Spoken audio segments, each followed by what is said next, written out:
ఈరోజు భూపాలపల్లిలో ఉండేటువంటి minority residential స్కూల్ని విజిట్ చేయడం జరిగింది. మరి ఈ స్కూల్ ప్రాంగణాన్ని చూస్తూ ఉంటే చాలా ఇబ్బందికరమైన పరిస్థితి ఉంది ఇక్కడ విద్యార్థులకు. ఎడ్యుకేషన్ అయి పూర్తయిన తర్వాత వచ్చి రూమ్లలో ఉంటారు, అందులో గాలి లేదు, వెలుతురు లేదు, సరి అయినటువంటి ఎన్విరాన్మెంట్ లేదు.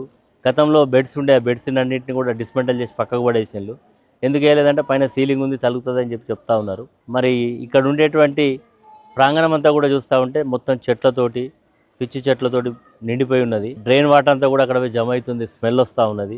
రేపు మాపైతే దోమలు జమ అవుతాయి. మరి ఇవన్నీ చూస్తూ ఉంటే మరి ప్రభుత్వము మరి ఇంత మంచి రెసిడెన్షియల్ స్కూల్ను పెట్టినప్పుడు ఇక్కడ చదువుకునే విద్యార్థులకు విద్యతో పాటు పరిసర ప్రాంతాలు కూడా సరిగ్గా ఉండాలి, ఎడ్యుకేషన్ బాగుండాలి, ఫుడ్ బాగుండాలి, ఒక కాన్ఫిడెన్స్ క్రియేట్ చేయాలి. కానీ ఈరోజు అవి పరిస్థితులు పడతలేవు. ఇప్పటికైనా డిస్ట్రిక్ట్ కలెక్టర్ గారు మరి సింగరేణి బిల్డింగ్ తీసుకొని ఇందులో పెట్టిండ్రు. చాలా రూమ్లలో సరిగ్గా లేవు, అన్నీ కూడా వసతులు సరిగ్గా లేవు.